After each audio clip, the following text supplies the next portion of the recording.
Merhaba arkadaşlar, PES Sevenler Birliği kanalına hoş geldiniz. eFootball 2024'te gündemdeki konularla karşınızdayım arkadaşlar. Öncelikle bugün biteceklere bakalım. Daha sonrasında Perşembe gelenler vardı. Yarın bizleri bekleyenler ve gündemdeki konulara bir değinelim istiyorum. Bugün biteceklere bakacak olursak ortaklaşa maç etkinliği kısa süreli geliyor. Perşembe geliyor. Bugün sona erecek. Yarın olmayacak bu etkinliğimiz. Perşembe tekrardan gelecek. Ayrıca 50 futbol parası kazandığımız bu temalı etkinliğin bugün son günü. Eğer oynamadıysak 50 futbol parasını alabiliriz. Ayrıca pazartesi günü gelen bu 3 epikli paketin de bugün son günü. David Beckham, Makalele, Rosicki. Yarın yeni epik paket gelecek. İngiltere Ligi ile alakalı tur etkinliği, GP, beceri antrenörü kazandığımız. Bunların bugün son günüydü arkadaşlar. Bir de Perşembe gelenlere bakacak olursak Round 1 etkinliği geldi. 3. defa geldi. Bu bir kere daha gelecek Round 1. Buradan 4 tane mücadele var. İlk mücadeleden 1000 futbol puanı, ikincisinden 50 futbol parası, üçüncüsünden 50.000 GP, dördüncüden de beceri antrenörü kazanıyoruz.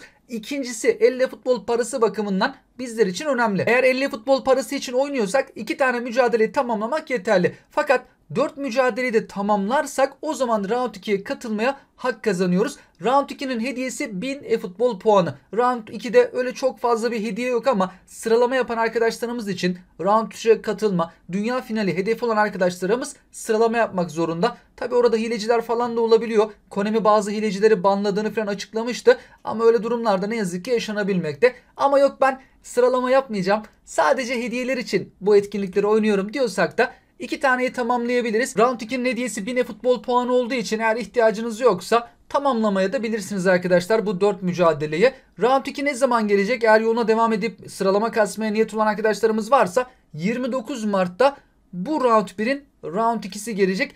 Bir tane daha Round 2 var ama o ta Nisan ayının sonlarında, 26 Nisan'da. Onun önce bir Round 1'i gelecek, sonra Round 2'si. Her Round 2 ile alakalı öncesinde bir Round 1 olmakta. Perşembe biteceklere devam ettiğimizde bu temalı etkinlik kampanyadan dolayı gelmişti. 2 tane mücadele var. 50.000, 100.000 GP kazanabiliyoruz. Perşembe günü gelen Japon Ligi ile alakalı 50 futbol parası kazandığımız bu etkinlik, eğer oynamadıysak Perşembeye kadar süresi bulunmakta. Tur etkinliği, bu da kampanya ile alakalı gelen bir etkinlik. Buradan 110.000 GP çok fazla GP kazanıyoruz arkadaşlar. Buradan kazanıyoruz. Az önceki etkinlikten, günlük girişlerden 2 haftada 1 milyon GP kazanabiliyoruz şu anki kampanyadan. Ayrıca hedefler vardı. Geçen hafta hedeflere yeni görevler eklenmişti. Buradan 220.000 GP, beceri antrenörü ve 50 futbol parası kazanabiliyoruz. Almış olabilirsiniz. Belki yedek hesabınız falan varsa, eğer ana hesabınızda da buradaki hediyeleri almadıysanız Perşembeye kadar süresi bulunmakta. Önceden başlayan bir kampanyanın da bu Perşembe süresi dolacak arkadaşlar. Bu da şöyle bir kampanyaydı. Hatta ilerleme puanlarını sıfırlama falan gelmişti ama o erkenden bitti o kampanya. Bu kampanyada sona eriyor. Mağazada e-futbol puanıyla öğeler alabiliyoruz. Orada indirimli satılanlar vardı. 60 günlük sözleşme yenilemeyi bir kerelik olsa 5000 e-futbol puanına satıyorlar. Eğer e-futbol puanlarınız çoksa, alınacak pek de futbolcu yok, en azından puanların son süreleri de dolmadan harcamak da istiyorsanız burada değerlendirebilirsiniz. Bir tane 60 günlük sözleşme yenileme bileti 5000 futbol puanı, 5 tane de 4000 antrenör puanı alabiliyoruz. 100 futbol parasına satıyorlar. 5 kere 100 500, 20.000 antrenör puanı alabiliriz. En azından bunları alsak 5000 5500 futbol puanını burada değerlendirebiliriz. Mağazaya da oyuncu eklenmesi gerekiyor ama mağazaya ne zaman oyuncu eklenecek hala bir gelişme yok arkadaşlar. Manchester United epik paketleri de henüz daha gelmedi. Çünkü epikleri ve renkli kart futbolcuların gelmesi gerekiyor. Mağaza ile alakalı umarız yakın zamanda bir gelişme olur. Bir tane oyuncu kaldı. Geçen hafta 5. sezonun başlamasıyla birlikte başlayan bu kampanya 2 haftalık açıklanmıştı. Bu Perşembe günü sona erecek. Japon Ligi tur etkinliği, Player of the Week ücretsiz açma hakkını bu hafta bu etkinlikten kazanabiliyoruz. Bunun da Perşembeye kadar süresi bulunmakta. Ligime eklenen oyunculara baktığımızda özellikle de ilk sıradaki futbolcu çok önemli. Epic ya da Showtime olmakta. Bu sefer Oliver Kahn'ın güçlendirici kartını ekledi Konami. Diğer renkli kart futbolcular da bu isimler. Perşembe gelen paketlere baktığımızda Player of the Week paketi geldi. Bir de sürpriz olarak lig paketleri geldi. Player of the Week paketinde şöyle dikkat çeken yüksek seviyeli isimlere baktığımızda son güçlendiricisiyle birlikte 100 seviyeye çıkmakta. Ama olur da haftaya sonu formu C gelirse arkadaşlar, o zaman 98'e düşecek. Player of the Week'lerdeki güçlendiriciler her zaman çalışmıyor. İşin kötü tarafı da olmakta. Ülkemizden Kerem Demirbay var. 93'ten 96'ya kadar çıkıyor. Onun maksimum haliyle paylaşmamışız ama 96'ya kadar çıkmakta. Arda Güler de 92'den 95'e ulaşmakta. Fırsatçı golcü olarak geldi. Ben çıkaramadım. Kendi hesabıma da çıkaramadım Arda Güler'i. Lahmacunu açtık gelmedi. Rafadan yumurtaya da açtık gelmedi. 10 günde hesap güçlendirme yaptık. Orada bir tane açtık. Son geldi ama mesela orada da Arda Güler çıkaramadım. Sizler inşallah en çok istediğiniz isimleri çıkarmışsınızdır arkadaşlar. Lig paketleri. Burada güzel futbolcular var. Özellikle de İngiltere Ligi'nde yüksek seviyeli isimler bulunuyor arkadaşlar. Önceden gelen lig paketlerine göre bu sefer daha güzel olduğu gibi. Özellikle de İngiltere Ligi paketinde Erling Haaland 100 seviyeye kadar ulaşmakta. Van Dijk 99, Enzo Fernandez 99. İtalya'ya baktığımız zaman 2 tane 99'luk isim var. Rafael Leao ve Chiesa. İspanya paketinde de yine 2 tane 99'luk var. Valverde, De Jong. Diğer futbolcular biraz daha düşmekte. İngiltere Ligi paketinde hiç 4 yıldızlı futbolcu bile yok. Minimum 95'lik futbolcu bulunmakta ve 3 tane çok yüksek seviyeli futbolcu da yer alıyor. 11 tane futbolcu yer almakta lig paketlerinde. Yarın geleceklere baktığımızda Epic paket gelecek. Haftalık klasik etkinliklerimiz, 50 futbol parası kazandığımız etkinlik, GP beceri antrenörü kazandığımız tur etkinliği, yanında Epic paket. Uygulamalar Epic pakette yer alacak renkli kartları paylaştı ama Konami de daha öncesinde gelecek Epic'leri de bizlerle paylaşmıştı. Şimdi gelecek futbolculara baktığımız zaman yarın milli takım formalı futbolcular geliyor. Kevin De Bruyne var. Patrick Schick var. Kevin De Bruyne'nin bu kartı şimdi 100 seviye olacak ama 101'i görür mü? Zaten yakın zamanda Player of the Week kartı geldi. Belki onu çıkarmış da olabiliriz. O kartı güçlendiriciyle birlikte 101'e kadar çıkıyordu. Leroy Sané var. Kulusevski var. Önemli açık futbolcuları. Berardi, Almiron, Ramos ve Malın. Bunların tabi seviyelerini, özelliklerini yarın sabah inceleriz arkadaşlar. Kevin De Bruyne, Leroy Sané, Kulusevski, Patrick Schick 83'ten başlıyor. Yüksek seviyeli güzel özellikli renkli kartlı futbolcular olacak. Peki epikler kimler olabilir?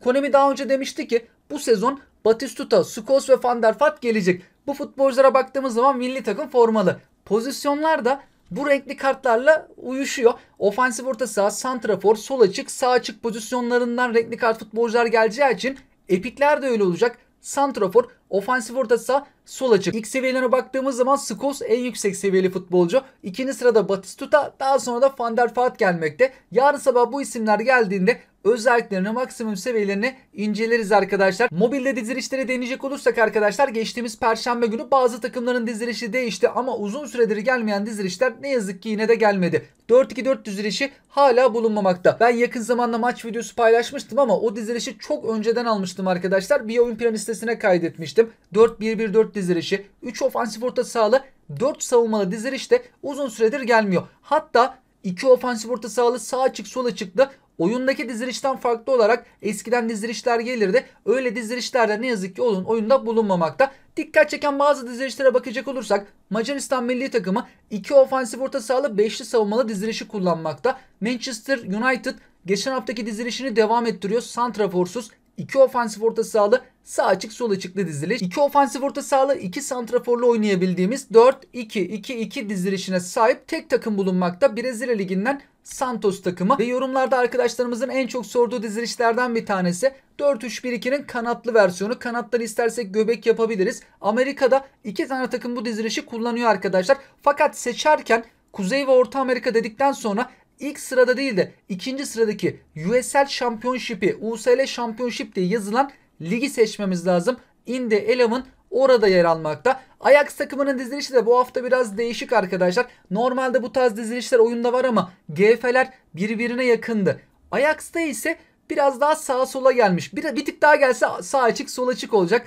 O sınırda kalmış durumda. Ben henüz denemedim. Uzun süredir de bu tarz dizilişlerle oynamıyordum ama denemek isterseniz Ajax'ın dizilişi GF santrafor arasındaki mesafe biraz daha fazla şekilde bulunmakta. Geçtiğimiz perşembe günü bazı sosyal medya hesaplarında oyuna bazı epiklerin eklendiği ile alakalı görseller paylaşılmıştı arkadaşlar. Belki görmüş olabilirsiniz. Tüm bunlar eklendi ama bizim eFootball'a eklenmedi. Bu oyunun Çin versiyonu var. Bizim oynadığımız oyunun Çin versiyonu bulunmakta. Bayağı da bir farklılıklar bulunuyor. PES zamanında bir kere Çin sürümünü indirmiştik, denemiştik ama sonrasında devamını getirmemiştim ben de. Uzun süredir de Çin sürümünü indirmedim, denemedim. Bazen videolarda bakmaktayım. Çok değişik farklılıkları var. Çok güzel tarafları da var. Keşke bizim oyuna gelse diyeceğimiz birçok tarafı da bulunuyor. Oraya eklenen güçlendiricili futbolcular arkadaşlar ama bir şeye not düşeceğim. Hemen sağ tarafta gördüğümüz üzere Inzaghi'nin 2 tane anime kartı eklendi. Kartın arka tarafında anime karakter var. Bu kartlar bizim oyunumuza eklenmedi. Çin versiyonuna eklendi. İleride bize eklenir mi dersek bir ara Konami Neymar'ın böyle bir anime kartı gelecek falan dedi. Sonra olmadı. Santos kartı gelmişti. Çin tarafına geldi arkadaşlar. Ama belki ilerleyen günlerde Schneider'dir, Sezar'dır, bu tarz Nedved'dir, bu isimlerin güçlendirici epikleri bizim oyunumuzda da olabilecek epikler. Mesela kartlara baktığımız zaman Adriano'nun güçlendirici kartı hiç gelmedi. Daha önceden Big Time epik kartı gelmişti. Bu isimlerin büyük ihtimalle ilerleyen dönemlerde bizim oyunumuza da zaten oyunda olan isimler güçlendirici kartıyla karşımıza getirebilir Konami. Perşembe günü 2 tane Player of the Week paketi gelmesi lazım. Şampiyonlar Ligi Player of the Week'i gelmeli arkadaşlar. Çünkü tur tamamlandı. Rövanş maçları oynandı. Değişik skorlar da var. 3 gollü maçlar da bulunmakta. Ayrıca lig maçlarından da bir tane Player of the Week, 2 tane haftanın oyuncuları paketi gelmesi gerekiyor. Şampiyonlar Ligi'nde sonuçlar bunlar. Salı günü kimler gelebilir? Onunla alakalı bir çalışmayla karşınızda olmaya çalışacağım ben de arkadaşlar. Bayern Münih 3 attı. Paris Saint-Germain'de Mbappe mesela güzel işler çıkarmıştı. Manchester City'nin 3 tane golü var. Barcelona takımının 3 tane golü var. Penaltıda giden 2 tane maç olmuştu. Geçtiğimiz haftalarda yaptığımız bir şey vardı ama son 1-2 haftadır yapamıyorduk. Şu ana kadar henüz daha oyuna gelmeyen güçlendiricili epikler kimler? Onlara bakalım arkadaşlar. Önceden üstlerine tik atıyordum gelenlerin ama onları çıkardım. Gelmeyen güçlendiricili epik futbolcular ilerleyen dönemlerde gelmeleri gerekiyor. Ronaldinho, Matthäus, Beckenbauer, Robson, Roberto Carlos'un bu kartı, Matthäus'un milli takım kartı da gelmedi. Michael Owen, Wilshere, Michael Owen bir Ronaldinho bir gelebilir gibi oldu ama Bayern Münih paketini getirmiştik Konami, Rummenigge paketi.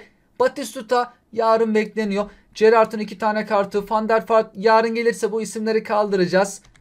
Ve Manchester United epikleri de hala gelmedi arkadaşlar. 3 tanesinin gelmesi gerekiyor. 4 tane isimden bir tanesini Konami eleyecektir. Aşağıdaki Scholes yarın beklenen bir isim. Cordoba, Lizarazu, Van Buiten. Ve son olarak arkadaşlar Konami geçen hafta böyle bir açıklama yapmıştı. Ama hala oyuna herhangi bir şey eklenmedi. 2 tane gelecekten bahsetti Konami. Dedi ki hız ve verimliliğe dayalı yeni bir yapay zeka etkinlik türü gelecek. Ama daha önemlisi ise oyuncularımızı güçlendireceğimiz öğeler olacakmış oyunda. Bunları, yeni öğeleri sunacağız dedi Konami. Hala getirmediler. Yeni bir açıklama da yok arkadaşlar. Bu perşembe günü şu anki sezonun da 2. haftasını tamamlamış olacağız. Neredeyse sezonun yarısına gelmiş oluyoruz arkadaşlar. Belki bu perşembe günü bununla alakalı da bir gelişme yaşanabilir. Herhangi bir gelişme olursa ben de takip edip sizlerle paylaşmaya çalışacağım. Tüm bunlarla alakalı sizler de yorum ve görüşlerinizi bizlerle paylaşabilirsiniz arkadaşlar. Sizlere günler diliyorum. Mutlu haftalar diliyorum. Hoşçakalın. Arkadaşlar son olarak bir konuya daha değinmek istiyorum. Aslında videoyu çekmiştim. Kısaltmaya çalışıyordum editlerle. Sonra bir baktım bir yere değinmemişim ben. Önemli bir yer, özellikle de oyuna yeni başlayan arkadaşlarımızın işine yarayacak bir nokta. Geçen hafta bulunduğum yerde oyuna yeni başlayan bir arkadaşımız arkadaşına söylüyordu biraz yüksek sesle.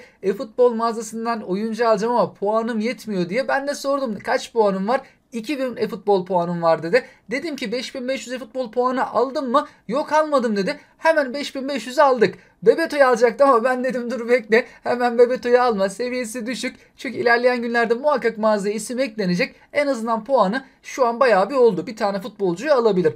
Burada 5500 futbol puan hediyesi var arkadaşlar. Haftalar önce gelmişti. Belki ileride alırım diyerek unutmuş olabilirsiniz. Hani aldıysanız ikinciye vermez ama almadıysanız linke tıklayarak alabiliyoruz. Oyuna girdiğimiz zaman da eFootball Point sitesine bizi yönlendirmekte arkadaşlar. Ya da Google'dan bu siteye. Tamamen bu şekilde olması lazım. Yanlış bir siteye girmemek gerekiyor. Veyahut da oyuna girdiğimiz zaman eFootball puanı bölümünde mağazasına girdiğimizde sağ üst tarafta point yazar. Oraya da tıkladığımızda buraya bizi yönlendirir. Burada yapmamız gereken login diyeceğiz arkadaşlar. Kesinlikle giriş yapacağız. Konami ID ve şifre bilgisiyle giriş yaptıktan sonra bu yazıya tıklayacağız. Bu yazıya tıkladıktan sonra arkadaşlar açılan sayfada, şimdi ben giriş yapmadım. Ben de login diyor. Login dedikten sonra burada puan kazan yazar. Earn point yazıyor. İngilizce karşınıza gelirse earn point der. Bunu da alabiliriz. Eğer almadıysanız özellikle de oyuna yeni başlayan arkadaşlarımızın e-futbol puanı az olabilir. Eski arkadaşlarımızın belki de binlerce e-futbol puanı var. Birikti alacak bir şey bulamıyoruz ama yeni başlayan arkadaşlarımızın veyahut da buradan belki öğe almak istiyoruzdur. Puanımız yoktur. Almadıysanız yedek bir hesabınız varsa bunun da süresinin bitmesine az bir zaman kaldı. 21 Mart tarihinde sona eriyor.